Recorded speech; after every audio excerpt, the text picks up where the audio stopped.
السلام علیکم ورحمۃ اللہ وبرکاتہ۔ میں ہوں عبدالغفار، آپ دیکھ رہے ہیں میرا YouTube channel world explore react. Channel میں آپ پہلی بار آئے ہیں، آپ کو گزارش کی جاتی ہے کہ میرا چینل سبسکرائب کیجیے، لائک کیجیے، ساتھ میں لگا بیل کا بٹن کو پریس کیجیے تاکہ آنے والی ویڈیوز کا نوٹیفیکیشن آپ کو ٹائم میں ملتا رہے۔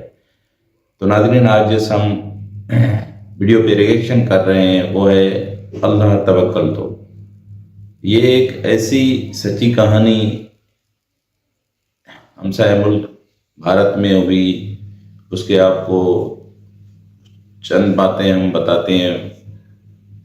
اور اللہ توکل پہ بے شک جو ہوتی ہے، امید ہوتی ہے بندے کی، تو انشاءاللہ ان کی وہ پوری ہونی ہے، کیونکہ اللہ پاک ہر چیز بناتا ہے، ہر چیز پہ قادر ہے۔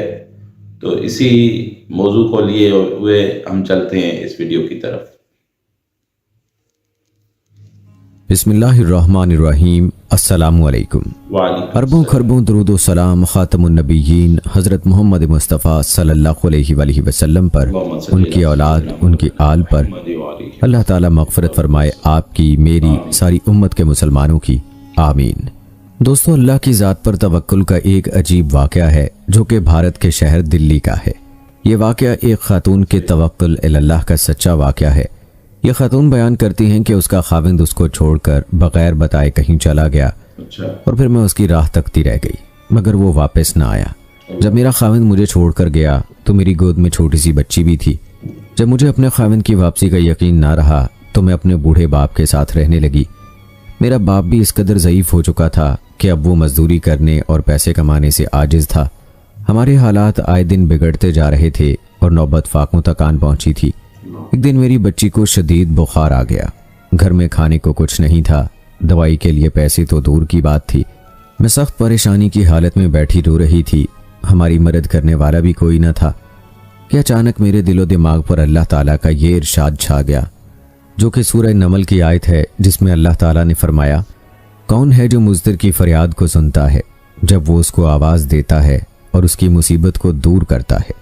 اللہ کے اس ارشاد نے میرے اندر اللہ رب العزت کی ذات پر ایسا بھروسہ اور توکل پیدا کر دیا کہ میں اٹھی اور اپنی بیٹی کے ماتھے پر ٹھنڈے پانی کی پٹی رکھی، اس کے بعد وضو کیا اور 2 رکعت نماز نفل ادا کیے، اور دوبارہ نماز کی نیت باندھ کر اللہ کے حضور سجدہ ریز ہو گئی۔ بچی کی تکلیف کی وجہ سے نماز بھی مختصر پڑتی، لیکن دل پر اللہ تعالیٰ کے اسی ارشاد اور آیت کا غلبہ تھا۔ دل میں اللہ کی ذات پر عجیب سا توکل اور بھروسہ جاگ اٹھا تھا۔ میں اسی عمل کو بار بار دہرا رہی تھی، 2 رکعت پڑھتی، دعا کرتی اور بچی کی پٹی چینج کرتی۔ میں نے اس عمل کو 4-5 دہرایا ہوگا کہ ہمارے دروازے پر دستک ہوئی۔ میں اور میرے والد صاحب دونوں پریشان تھے کہ رات کے اس پہر دروازے پر کون ہو سکتا ہے۔ والد صاحب نے پوچھا کہ کون ہے، تو باہر سے آواز آئی، میں ڈاکٹر ہوں۔ انہوں نے دروازہ کھولا۔ ڈاکٹر نے اندر آتے ہی پوچھا، مریضہ کہاں ہے؟ ہم نے بچی کی طرف اشارہ کر دیا۔ ڈاکٹر نے بڑی تسلی سے میری بچی کو چیک کیا، پھر کاغذ کی چٹ پر کچھ لکھا اور مجھے تھماتے ہوئے بولا، لائیے میری فیس، میں چلتا ہوں، اور یہ دوائی لا کر بچی کو استعمال کرائیں۔ میں نے عاجزی سے اسے کہا کہ ہمارے پاس تو فیس نہیں ہے۔ ڈاکٹر کو غصہ آ گیا اور غصے میں بولا کہ اگر فیس نہیں تھی تو اس وقت مجھے فون کر کے کیوں بلایا؟ مفت میں تھوڑا ہی چیک اپ کرتے ہیں ہم۔ اس پر مجھے حیرانگی ہوئی کہ ڈاکٹر کو کون فون کر سکتا ہے۔ البتہ میں نے ہمت کر کے ڈاکٹر کو بتایا کہ ہم نے تو فون نہیں کیا، بلکہ ہمارے پاس تو فون بھی نہیں ہے، ہمارے گھر میں کھانے کے لیے کچھ نہیں، ہم یہ دوائی کیسے لا سکتے ہیں؟ اس پر ڈاکٹر تھوڑا نارمل ہوا اور پوچھنے لگا کہ یہ افتخار صاحب کا گھر نہیں ہے؟ ہم نے بتایا نہیں، ان کا گھر اس گلی کی دوسری نکڑ پر ہے۔ تو وہ ڈاکٹر خاموشی سے چلا گیا۔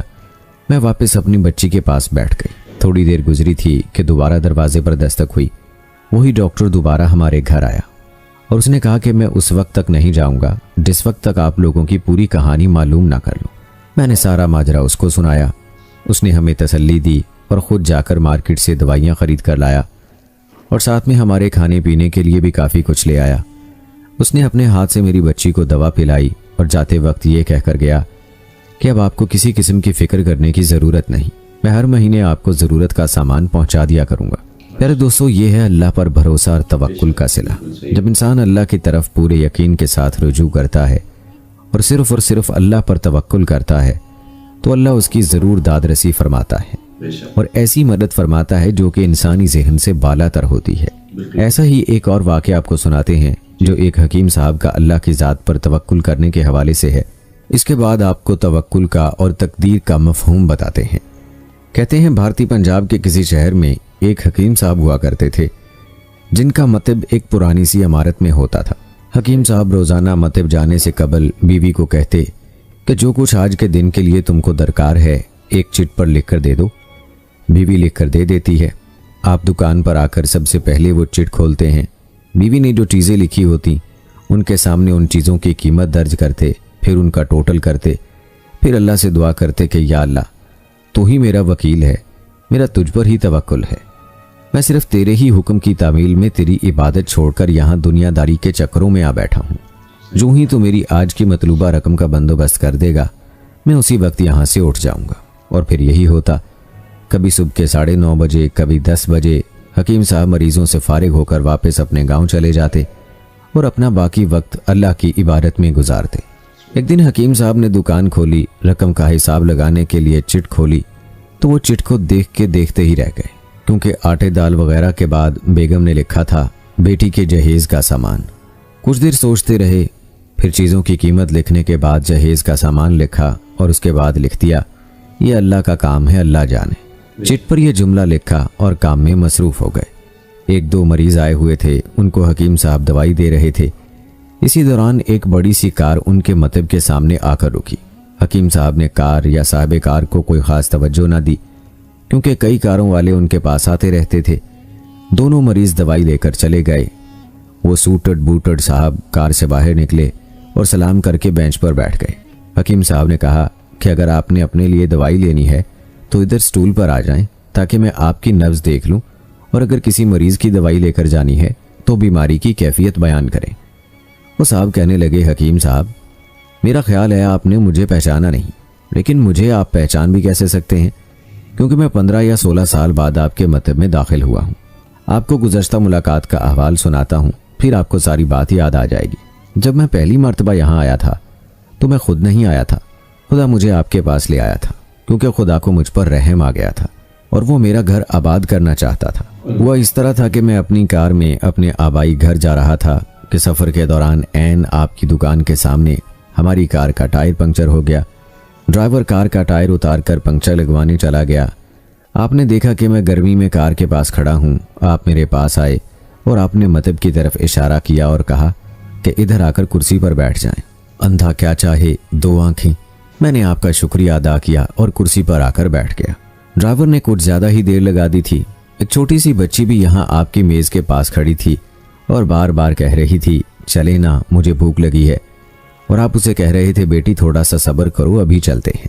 میں نے یہ سوچ کر کہ اتنی دیر سے آپ کے پاس بیٹھا ہوں، مجھے کوئی دوائی آپ سے خریدنی چاہیے تاکہ آپ میرے بیٹھنے کو زیادہ محسوس نہ کریں، میں نے آپ سے کہا تھا حکیم صاحب میں 4 سال سے انگلینڈ میں ہوتا ہوں۔ انگلینڈ جانے سے قبل میری شادی ہو گئی تھی، لیکن ابھی تک اولاد کی نعمت سے محروم ہوں۔ یہاں بھی بہت علاج کیا اور وہاں انگلینڈ میں بھی، لیکن ابھی قسمت میں مایوسی کے سوا اور کچھ نہیں دیکھا۔ مجھے کل کی طرح یاد ہے کہ آپ نے کہا تھا میرے بھائی توبہ استغفار پڑھو، خدارا اپنے خدا سے مایوس نہ ہو، یاد رکھو اس کے خزانے میں کسی شے کی کمی نہیں، اولاد، مال و اسباب اور غمی، خوشی، زندگی، موت، ہر چیز اسی کے ہاتھ میں ہے۔ کسی حکیم یا ڈاکٹر کے ہاتھ میں شفا نہیں ہوتی اور نہ ہی کسی دوا میں شفا ہوتی ہے۔ شفا اگر ہونی ہے تو اللہ کے حکم سے ہونی ہے، اولاد دینی ہے تو اسی نے دینی ہے۔ مجھے یاد ہے آپ باتیں کرتے جا رہے تھے اور ساتھ ساتھ پوڑیاں بنا رہے تھے۔ تمام دوائیاں آپ نے 2 حصوں میں تقسیم کر کے 2 لفافوں میں ڈالیں۔ پھر مجھ سے پوچھا کہ آپ کا نام کیا ہے؟ میں نے بتایا کہ میرا نام محمد علی ہے۔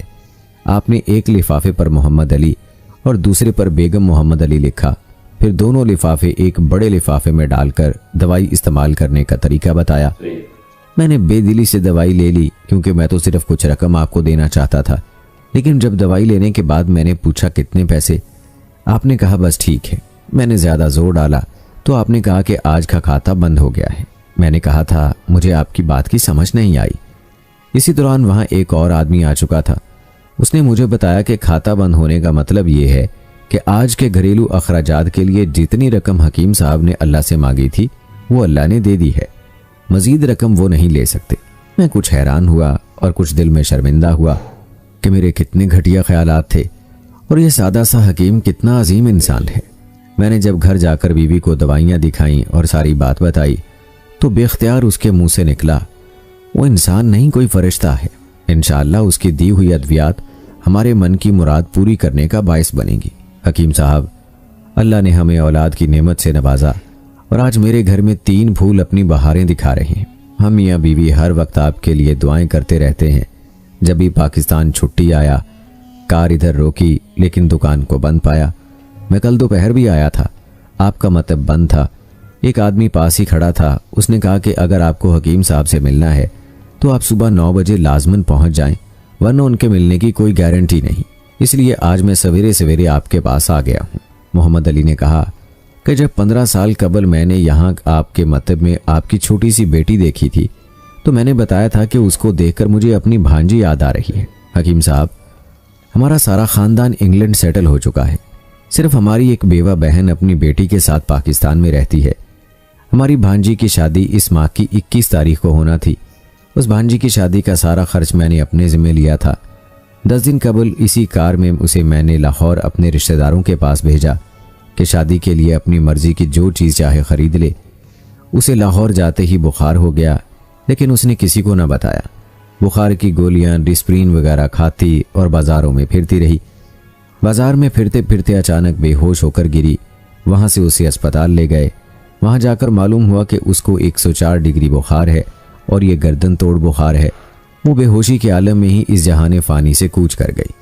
اس کے فوت ہوتے ہی نہ جانے کیوں مجھے اور میری بیوی کو آپ کی بیٹی کا خیال آیا۔ ہم میاں بیوی نے اور ہماری تمام فیملی نے فیصلہ کیا ہے کہ ہم اپنی بھانجی کا تمام جہیز، تمام سامان آپ کے ہاں پہنچا دیں گے۔ شادی جلد ہو تو اس کا بندوبست خود کریں گے، اور اگر ابھی کچھ دیر ہے تو تمام اخراجات کے لیے رقم آپ کو نقد پہنچا دیں گے۔ آپ نے نہ نہیں کرنی، آپ اپنا گھر دکھا دیں تاکہ سامان کا ٹرک وہاں پہنچایا جا سکے۔ حکیم صاحب حیران و پریشان یوں گویا ہوئے، محمد علی صاحب، آپ جو کچھ کہہ رہے ہیں مجھے سمجھ نہیں آ رہا، میرا اتنا دماغ نہیں ہے۔ میں نے تو آج صبح جب بیوی کے ہاتھ کی لکھی ہوئی چٹ یہاں آ کر کھول کر دیکھی تو مرچ مسالے کے بعد جب میں نے یہ الفاظ پڑھے، بیٹی کے جہیز کا سامان، تو آپ کو معلوم ہے میں نے کیا لکھا؟ آپ خود یہ چٹ ذرا دیکھ لیں۔ محمد علی یہ دیکھ کر حیران رہ گئے کہ بیٹی کے جہیز کے سامنے لکھا ہوا تھا، یہ کام اللہ کا ہے، اللہ جانے۔ محمد علی صاحب یقین کریں، آج تک کبھی ایسا نہیں ہوا تھا کہ بیوی نے چٹ پر چیز لکھی ہو اور مولا نے اس کا اسی دن بندوبست نہ کر دیا ہو۔ واہ مولا واہ، تو عظیم ہے، تو کریم ہے۔ آپ کی بھانجی کی وفات کا صدمہ ہے، لیکن اس کی قدرت پر حیران ہوں کہ وہ کس طرح اپنے معجزے دکھاتا ہے۔